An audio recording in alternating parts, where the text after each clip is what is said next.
Hi, this is Scott with Android Guys. I'm here with Luke. Hello. Hey, Luke. What's going on? You tell me. Oh, I have a game to talk about. All right. I'll listen to you talk about it. All right. So this game is called Airport BillionAir, but like billion air AIR, like a play on like airplanes, like at an airport. I love word. Is it a wordplay game? No, it's not. Oh, okay. This game is it's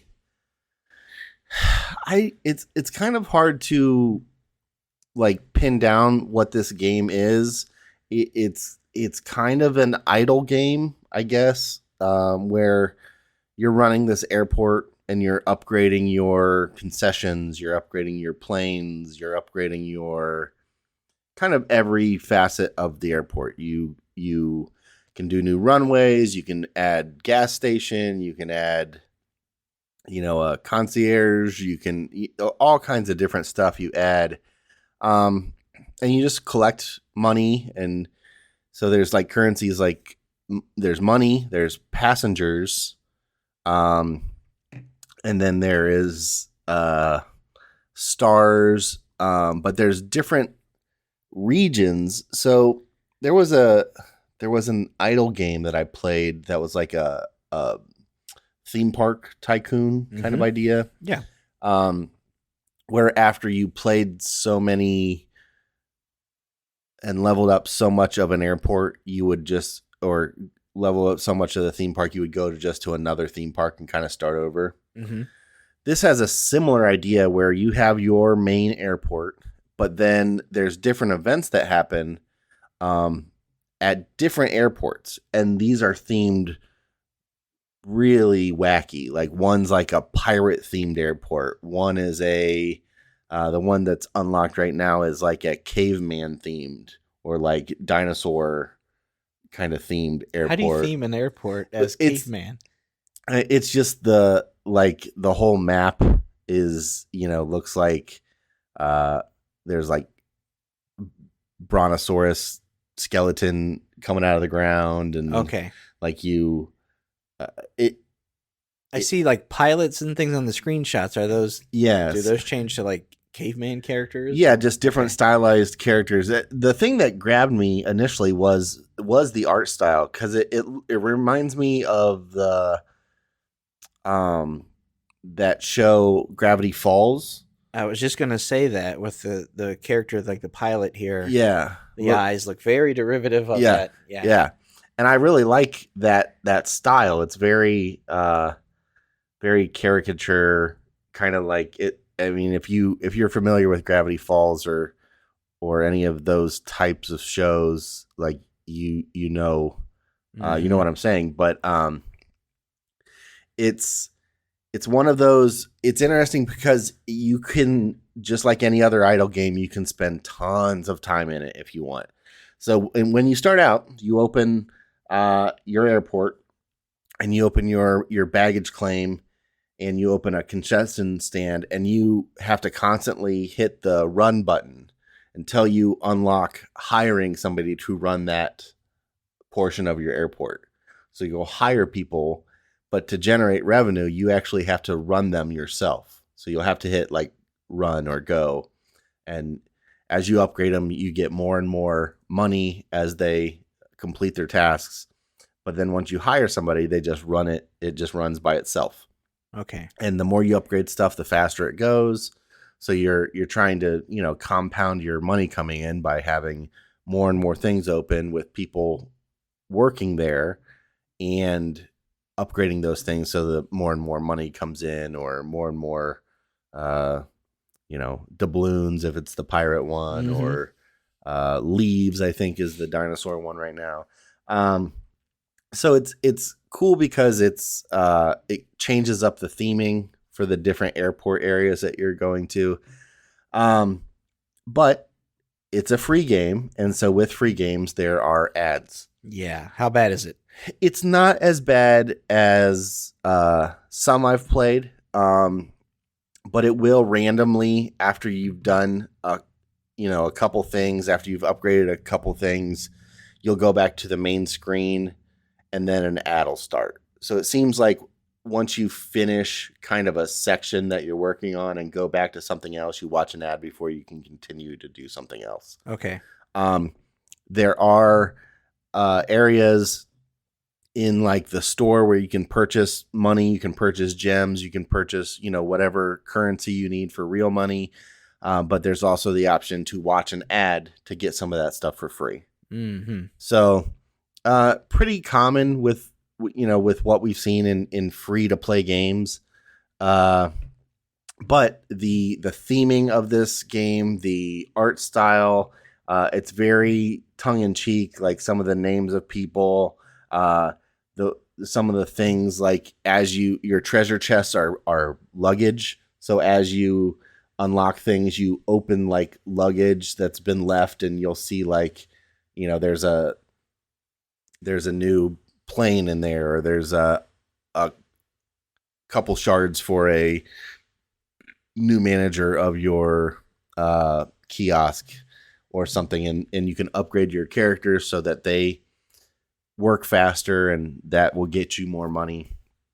The other thing that's kind of cool for this game is, so you have money that you generate, but then there's like a gem currency where you can speed things up. If you are upgrading something, it takes a certain amount of time for things to upgrade, and you can spend gems to upgrade it. But you can also spend gems in the store to replenish all of your,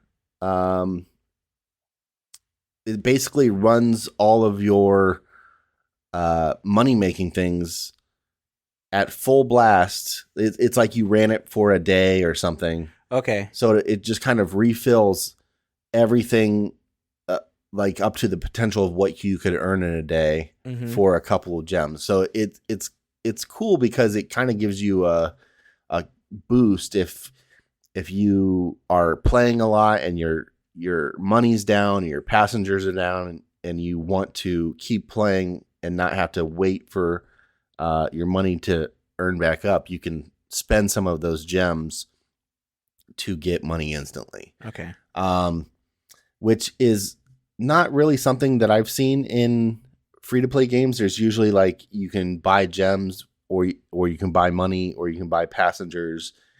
Otherwise, you just have to wait. Mm-hmm. And this is kind of like, hey, we'll trade you some of this currency that's harder to get to give these, to kind of refill your stockpiles for these other currencies, which is kind of nice.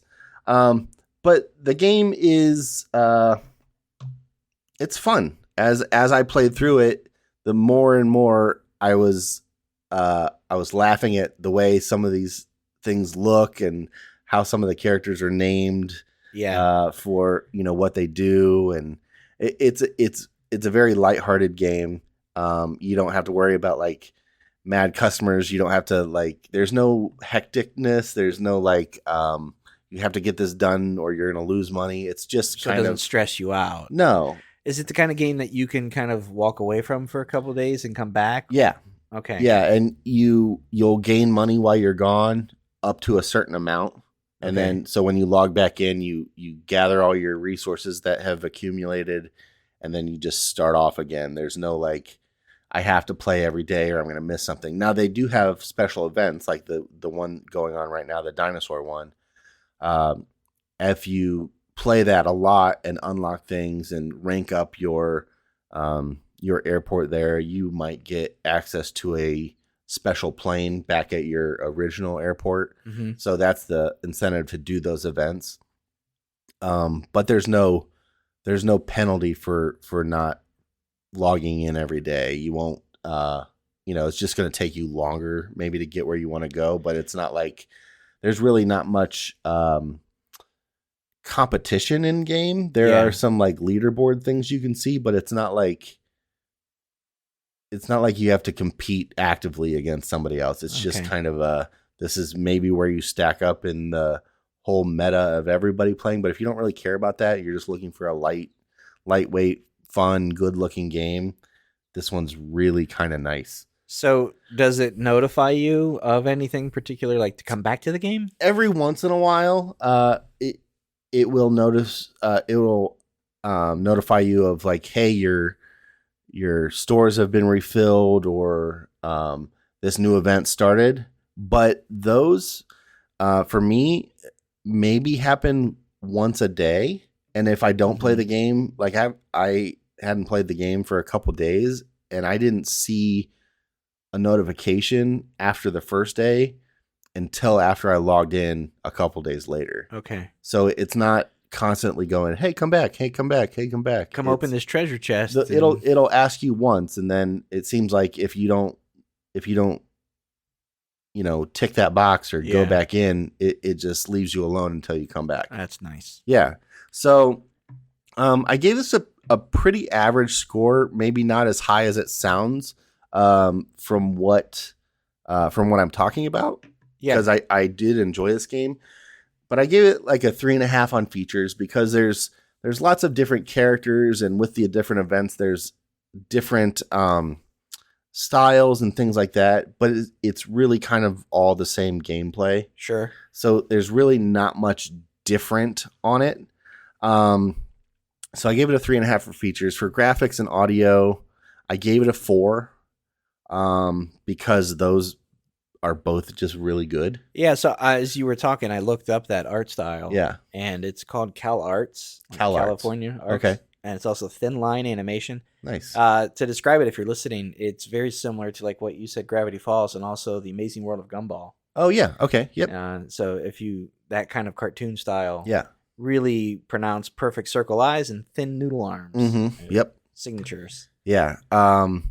So yeah, I gave those both a 4. Replay value, I actually gave it a 4 because there's not much different gameplay. You're kind of doing the same thing, like I said, but with the different events going on and the different types of airports, there's a lot of fun, different things to see. So if you're one of those people that likes to, a new maybe freshness to a game over and over again, something that might keep you coming back is they're always changing it up and giving you kind of newer areas to play and different characters and stuff like that. And then ads and notifications, I gave it a 4 also because it doesn't really hit you over the head at all. Yeah. You get an ad every once in a while in game. You can choose to watch an ad to get some extra content.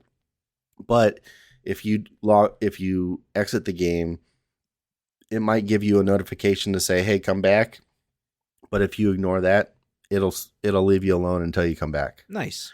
So yeah, overall is a 3.9, which is a great score. Yeah, you said average, and I'm thinking it's gonna be 2.5, 3, but this is close, just under 4, so that's pretty nice. Yeah, but yeah, that's called Airport BillionAir.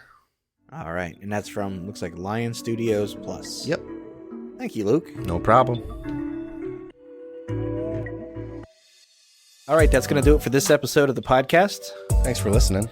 We appreciate it. If you guys have any questions, feedback, concerns, comments, anything, shoot us an email at podcast@AndroidGuys.com. We'd love to hear from you one way or the other. Luke, if someone wants to get a hold of you, how do they do that? I am on Instagram and Twitter at Luke Gaul, Gaul. And I'm on Instagram at Scott Webster and Twitter as SWebster77. Until next time, thanks for listening. See ya.